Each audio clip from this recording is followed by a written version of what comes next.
표적을 우리가 지금 보고 있죠. 표적을 보면서 첫 번째로 우리가 서론을 살폈어요. 그죠? 자, 서론을 살필 때 서론은 어떤 내용이었나요? 왕의 싸움이었죠. 문자적으로 따지면 뱀의 싸움이었죠. 어떤 뱀과 어떤 뱀의 싸움이에요? 지팡이가 변해서 뱀이 되어진, 그죠? 말씀의 변해서 하나님이 왕 되심을 증거하는, 하나님이 왕이라고 하는 그것과 우리 속에서 살고 있는 내가 왕이라고 하는 이 싸움이라고 그랬죠. 이건 바로 창세기부터 요한계시록까지 전체의 싸움이고 우리 신앙생활의 모든 싸움이라고 그랬어요. 이것을 이야기하면서 이 큰 이야기 속에 우리가 첫 번째 표적을, 그죠? 지난주에 살폈죠. 첫 번째 표적은 뭐였죠? 하수가 피로 변하는. 그래서 하수라고 하는 말, 그죠? 물이죠. 피라고 하는 말, 그죠? 우리 같이 살피면서 물과 피, 그죠? 그런데 이 물은 위의 물과 아랫 물로 나누어진다라는 이야기를 해서 사상이고 진리인데 바로 하늘의 사상과 하늘의 진리가 있는가 하면 이 땅에도 이 땅 나름대로의 사상과 진리가 있는데 정말 그것은 어떤 것이 진리인가를 우리에게 가르쳐 주어야 되는 것이다. 피 두 가지로 얘기했어요. 우리가 먹고 마셔야 되는 피는 어떤 피예요? 예수 그리스도의 피. 그런데 세상 사람들은 세상의 피를 좋아하죠. 여러분들도 세상 피 좋아하죠. 선지, 사슴피. 그래서 성경은 짐승의 피를 먹으라 그래요? 먹지 말라 그래요? 그럼 오늘부터 짐승 피 먹지 말아야 되겠네요? 그 얘기 아니고 이걸 지금 상징으로 말하고 있는 거죠. 이거 세상의 것들은 뭐예요? 세상의 생명이 있고 이것은 하늘나라의 하나님 나라의 생명이 있다라고 얘기하면서 이것을 구하지 마라, 이것을 구해라 라고 하는 이야기를 통해서 이제 출애굽의 사건, 또 하나는 광야에서 만나 먹고 생수를 마시는 사건, 예수님이 오셨을 때에 내 몸을 먹고 내 살을 먹고 내 피를 마시라라고 했던 사건, 성찬으로 이어지는 속에서 우리가 첫 번째 표적도 바로 이렇게 하나님에게 속한 생명을 가진 자인가, 세상에 속한 생명만 가지고 살아가는 자인가를 살펴보면서 우리는 하늘에 속한 생명을 가진 자 되어져야 된다라고 말씀을 했어요. 오늘은 두 번째 표적. 어떤 내용이죠? 두 번째 표적. 두 번째 재앙이라고 말하죠. 보통은 개구리의 재앙 이렇게 그 소제목을 써놨어요. 성경에도, 그죠? 둘째 재앙, 개구리가 올라오다 이렇게 얘기를 했어요. 어떤 목사님이 이 부분을 그 전에 설교할 때 많음의 재앙이라고 했었어요. 많은 것의 재앙.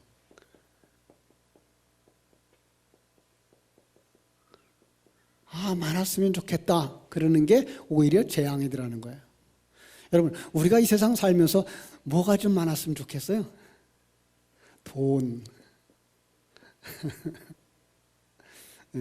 돈이 많으면 과연 행복할까요? 많았으면 좋겠다. 먹을 게 많았으면 좋겠다. 그죠? 옛날엔 그랬어요. 먹을 게 많았으면 좋겠다.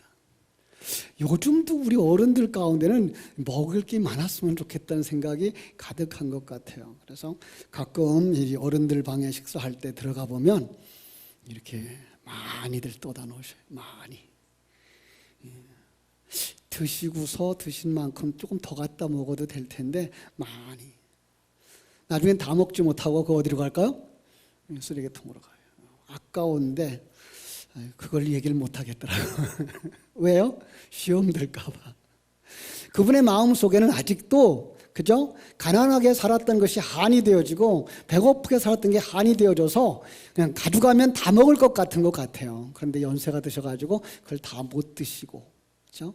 그러다 보면 어쩔 수 없이 이제 쓰레기로 버리게 되는데, 참 많이 가지고 싶어 하는, 많이 드시고 싶어 하는 그 마음을 볼 때 속으로 좀 짠하죠. 그죠? 이런 사람들의 생각은 뭐예요? 이런 사람들이 가지는 생각은 다다 익선, 많으면 많을수록 좋다라는 생각을 가지고 살아가는 거죠. 그죠? 이런 분들에게 있어서 기독교 신앙은 어리석음이죠. 버려라. 예, 버려라. 그러면 다시 얻을 것이다. 비워라. 그러면 하나님이 채워주실 것이다. 이런 기독교 신앙은 참 어리석게 들릴지 몰라요. 우리 가운데도 많으면 좋다라는 생각이 있을 거예요. 여러분, 아까 금방 얘기했어요. 돈이 좀 많았으면 좋겠다. 나도 그래요. 그런데 돈이 많다고 해서 행복하지는 않더라는 거예요. 여러분, 돈이 많아서 행복할까요? 그렇지 않은 이야기가 행복도를 논하는 문서를 한번 본 적이 있어요. 제가 이렇게 써드릴게요. 자, 세상에서 이게 지금 한 몇 년 전의 이 얘기예요. 제일 행복하다고 생각하는 사람들이 어딘가 그랬더니 핀란드 사람이에요. 두 번째 사람들이 어디였는가 하면은요, 이 노르웨이 사람들이에요. 세 번째로 행복합니다라고 말하는 사람들이 덴마크 사람들이에요. 네 번째는 아이슬란드예요. 다섯 번째가 스위스예요. 여기까지만 쓸게요. 그런데 이 사람들이 얼마나 잘 사는가 봤더니 그 GDP라고 하는 그들이 잘 사는 정도를 표시한 국가별 순위를 보니까 이 핀란드가 44위예요. 아니, 경제적으로 보면 44위밖에 안 되는데 그들은 스스로 행복합니다라고 말할 수 있는 사람들이 최고조에 이르러 있는 거예요. 노르웨이는 29위, 덴마크가 36위, 아이슬란드는요 106번째, 스위스는 20위. 여러분, 돈이 많은 순위로 따지면 이 사람들이 높은 이 사람이 높아져야 그죠? 이 사람들이 더 행복해야 되죠. 그런데 오히려 44위, 잘 살기로는 44위밖에 안 되는 이 핀란드 사람들이 더 행복하다고 느끼고 있고, 등수에 들 수도 없을 만큼 가난한 나라죠. 그런데 그들은 행복하다고 말하는데 그게 세계에서 네 번째 나라가 되더라는 거예요. 그러니까 돈 많고 잘 산다고 해서 행복하지는 않더라. 궁금한 거 하나 있죠. 우리나라는 이라는 생각하시죠. 우리나라는 행복 순위가 몇 번째일까요? 6번째? 그랬으면 얼마나 좋겠어요. 6번째도 안 되고 10번째도 안 되고 57위. 그런데 우리 잘 살기로 따지면 몇 번째인지 아세요? 잘 살기로 따지면 우리나라가 11번째예요. 대한민국 굉장한 나라입니다, 여러분. 그런데 우리는 행복할 줄은 모르고요. 예, 잘 산다고 마음껏 기쁨을 누리지도 못하는 나라가 이렇게 57위밖에 안 돼요. 그러니까 돈 많다고 행복한 거 아니더라는 거죠. 그렇습니다. 돈 얘기를 하니까 갑자기 돈이 많아진 사람들을 생각해 봤어요. 어떤 사람 갑자기, 여러분 그러고 싶은 거 로또. 로또가 한번 맞아봤으면. 예. 분명한 것은 이 당첨과 함께 인생의 역전이 이루어지는데, 그 6번째로 1등을 했던 사람, 조모 씨라고 하는 사람이 자기의 신분이 밝혀지면서 정신적인 고통을 받았다 그래요. 내가 당첨된 줄 아니까 그때부터 손 벌리는 사람들이 끊임없이 이어지더래요. 각종 단체에서부터 시작해서 친척들, 그러더니 심지어는 돈 좀 생겼더니 사람 변했다는 소리도 하고요. 이웃들이 쑥덕거리고. 그러더니 이 돈 많은 남편이 집에 들어오는 날이 점점 줄어들고 가정의 평화가 깨져버렸다 그래요. 19번째 1등을 했던 이 박모 씨 얼마나 받았는가 그러니까 409억을 받았대요. 9억만 줘도 괜찮겠는데 그죠? 409억을. 근데 그 사람이 경찰이었어요. 강원도 모 경찰서의 경찰관. 근데 신원이 밝혀지자 거기에 전화구가 얼마나 많이 오는지 언론사들이 그 집 앞에 와서 진을 치고 기다려요. 그래서 이 사람은 당첨금을 받은 그 다음 날 도망을 가버렸어요. 어디로? 미국으로 가버렸어요.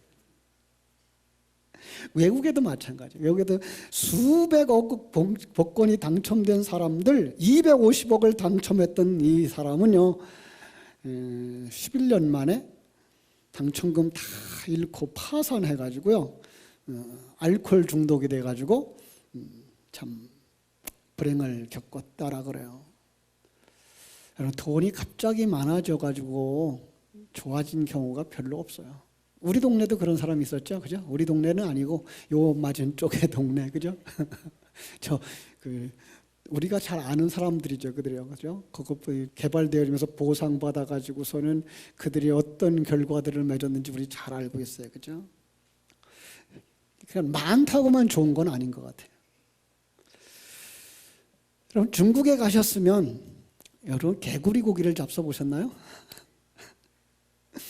그 개구리가 단백질 보충원이라 그래가지고요 그 황소개구리를 우리 한국에 수입을 해다가 양식을 한 적이 있었어요. 그런데 한국 사람들이 개구리 고기를 잘 안 먹어요. 그래서 개구리를 전부 다 하천에다 버렸어요.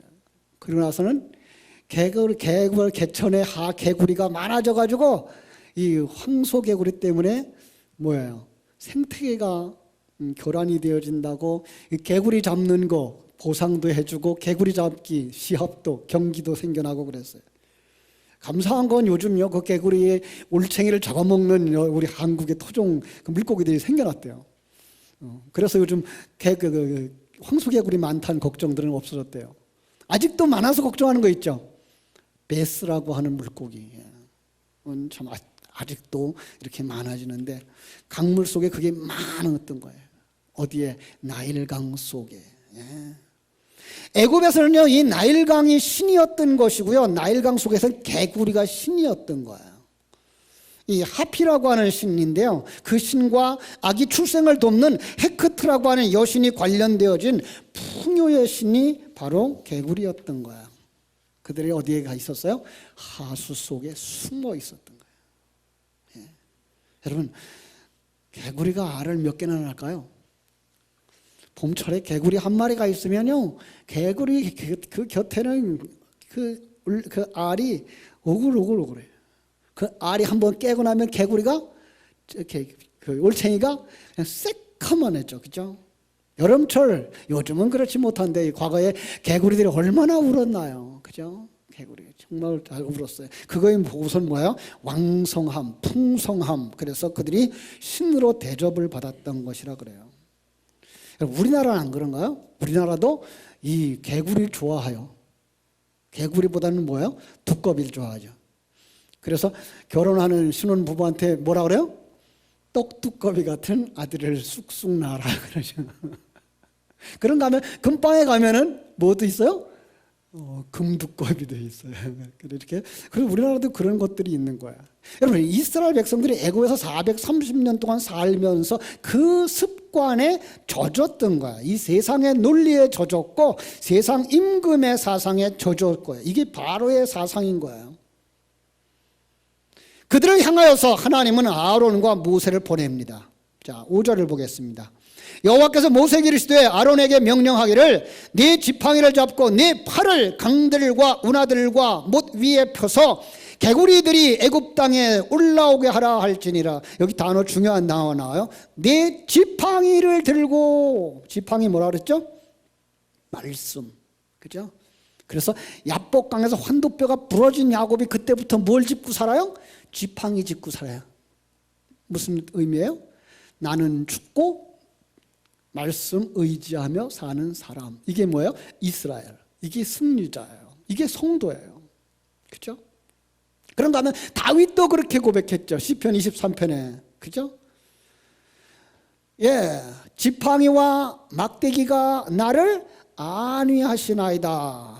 그래서 그 말씀이 나를 채찍질하고 말씀이 나를 건져주시고 말씀이 나를 깨우쳐 주십니다라는 고백을 그렇게 시적으로 표현을 했는데 성경 속에는 이렇게 지팡이라고 하는 단어들이 이렇게 말씀을 상징하고 있는 걸 알 수가 있어요. 자, 그래서 아론을 통해서 말씀으로 지팡이를 가지고 하수를 나일강을 가르쳐라 라고 그랬더니 거기서 뭐가 나와요? 개구리가 올라와요. 여러분 속에 개구리가 없을까요? 이거예요.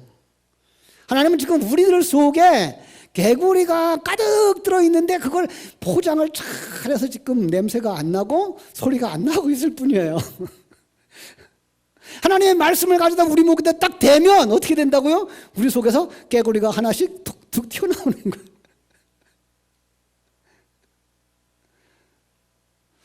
개구리가 훈련이 될까요? 안 될까요? 개구리 훈련 안 돼요. 예. 개구리는 조용하라 그래도 소용없어요. 그죠? 개구리 보고 동쪽으로 가자 그래도 소용이 없어요. 개구리는 뭐 누구 마음대로? 지 마음대로. 내가 주인 인생인 거예요. 예. 참, 개구리가 올라와요. 강에만 머무르던 개구리가 아니라 이게 마당으로 올라오고 부뚜막으로 올라오고 밥그릇에도 올라오고 그냥 애굽 온 천지를 다 덮어버리는 거예요. 여러분, 우리가 이 마음 속에 이 말씀을 들을 때에 내 속에 있는 개구리가 이렇게 많다는 거 한 번쯤 생각해 볼 필요가 있어요. 지난 금요일 날 다니엘 기도회를 끝나고 이제 무슨 말씀으로 함께 은혜를 받을까 기도하는데 하나님께서 그 브라이언 박 목사님의 설교를 떠오르게 했어요. 아, 그분 어떻게 그렇게 멋있게 살았을까? 한국에서 토속 신앙 생활을 하던 사람이에요. 미신 섬기던 사람이에요. 어려서부터 부자가 되고 싶어서 그냥 단 것 없어요. 그냥 부자가 되고 싶은 거예요. 그런데 1973년에 중3 때 미국으로 이민을 가게 되죠. 이민 가서 언어가 통했겠어요? 안 통하죠. 그 언어를 익혀가면서 그들 속에서 함께 열심히 공부해서 그들보다 앞장서려고 그런 공부도 열심히 했고 그리고 돈도 열심히 벌었어요. 고등학교 시절에는요 아르바이트를 2군데나 뛰어댕겼대요. 그러면서 돈을 벌었어요. 그래서 돈을 벌면서 공부를 했는데 성적이 좋았어요. 명문대에 나왔죠. 이제 로스쿨을 가가지고서 변호사가 돼서 돈 벌려고 그랬는데 뉴욕 금융가에 있는 사람들의 소식이 딱 들린 거예요. 1년에 350억을 벌었다 이런 얘기가 들린 거예요. 우리는 그죠? 측량이 안 돼요. 한 10년에 3억을 벌었다 그래도 대단하다 그럴 텐데 1년에 350억을 얻었다고 벌었다 그러니까 이 사람이 그냥 팍 정신이 팔린 거예요. 그리로 아니다, 내가 법을 공부할 게 아니라 그리 가야지. 거기 함부로 들어갈 수 있는 데도 아니에요. 그래서 석 달 동안을 열심히 노력해가지고 가장 큰 증권회사에 들어갔어요. 남들보다 더 열심히 일했어요. 열심히 일하니까요 돈이 벌려지더래요. 다른 사람들도 돈 벌게 해줄 뿐만 아니라 자기가 돈이 벌려지더래요. 얼마나 일을 열심히 했는지 옆에 다른 회사에 스카우트 하려고 이제 지혜가 들어온 거예요. 그걸 이 사장이 알고 안 놓치려고 이 사람한테다가 부사장의 직함을 준 거예요. 그리고 그냥 자기 말로는 뭐라는가 하면은 말도 안 되는 연봉과 보너스를 주더래요.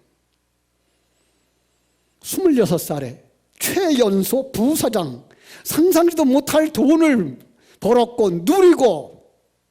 그래서 그 사람은 그렇게 생각했대. 이 세상에 가장 쉬운 게 돈 버는 일이라고. 우리 한번 해볼까요? 가장 쉬운 일이 돈 버는 일이라고? 네. 은사죠. 그러시고요. 그럼요. 그냥 하루에도 몇 채 집을 살 만큼 버는 거예요. 하루에 몇 채. 서울에서 지금 한 10억짜리라고 그래도 그죠? 몇 채 그러면 2, 30억을 버는 거예요. 하루에. 근데 돈을 아무리 많이 벌어도 아무리 비싼 차, 좋은 차를 타도 마음의 공허함이 채워지지 않더라는 거예요. 그죠? 그래서 어떻게 했을까요? 술로, 마약으로, 그죠? 밤거리를. 그러니까 우울증까지 오고요. 자살을 2번이나 시도를 했어요.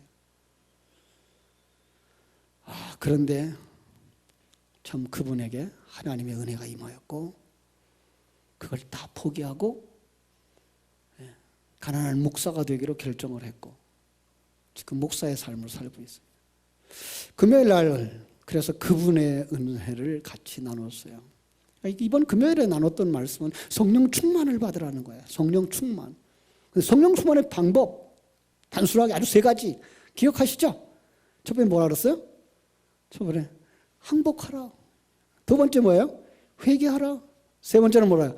회복하라. 복잡하지 않아요. 그런데 그분의 그 삶이 그 삶을 살아왔기 때문에 그 메시지는 듣는 청중들의 가슴에 깊이 새겨지더라고요. 그러죠. 항복해야 될 것들. 여러분 항복할 건 뭐가 있을까요? 그 사람은 자기 속에 항복하지 아니한 것들, 아직도 내 속에 내가 주인 되어진 것들이 너무나 많더라는 거예요. 이게 뭐예요? 깨구리. 하나님은 우리 속에 그것을 버리라고 말씀하는 거예요. 예수님이 성전에 들어왔어요. 요한복음 2장에 보면 성전에 들어왔는데 그 성전에 뭐 어떤 사람들이 많아요? 장사하는 사람들이요. 돈 바꾸는 사람들이 많은 거예요. 성전은 뭐 하는 곳인데요?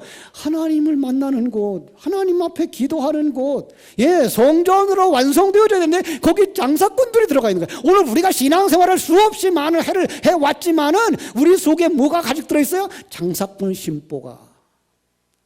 하나님 앞에 항복하고 나는 아무것도 아닙니다라고 내려가야 되는데 그러지 아니하고 이런 이유를 대고 저런 조건을 대더라는 거예요. 그 이유와 조건을 대는 거는 항복이 아니고 거래라는 거예요. 장사라는 거예요. 여러분, 우리 속에 얼마나 많은 세포가 있을까요? 아마 우리의 그 항복해야 될 존재들은 그 세포의 수만큼이나 많을지도 몰라요. 내가 주인 되려고 하는, 내 마음대로 하려고 하는, 내 경험대로 하려고 하는. 하나님이 오늘 우리에게 말씀하십니다. 이걸 드러내 보여주는 거예요. 지팡이를 펼쳐서 오늘 우리 성도들의 머리 위에 향하니까 성도들이 뭘 깨달아요? 내 속에 그렇게 많은 항복해야 할 나, 개구리가 그렇게 많은 걸 알게 되는 거예요. 그걸 보면 어떻게 됩니까? 이사야처럼 오라 나는 공고한 사람이로다. 그죠? 화로다 나야 망하게 되었구나. 나는 입술이 부정한 사람이요, 세상 것만 말하는 사람이요, 세상 것이 전부라고 생각하던 사람이요, 내 생각대로 내 받는 대로 나 잘났다고 살아왔던 사람인데 어떻게 해야 되는 거야? 항복합니다. 이사야예요. 바울 사도도 그러죠. 말씀이 비춰져 자기가 보여줄 때 오라 나를 곤고한 사람이로다. 이 사망의 몸에서 누가 나를 건져낼까? 내 속에 뭐가 보여요? 개구리가 보이는 거예요. 죽어있는 시체가 보이는 거예요. 그럼 어떻게 해야 돼요? 항복해야 돼요. 여러분, 항복에는 조건이 있다 없다? 조건이 있으면 그건 거래라고 그랬죠? 조건이 없어요. 그냥 하나님 처분만 바라보는 거예요.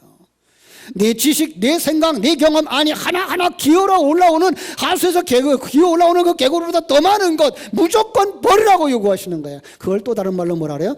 자기 십자가를 지고 주를 쫓아가는 것이라고 말하는 거예요.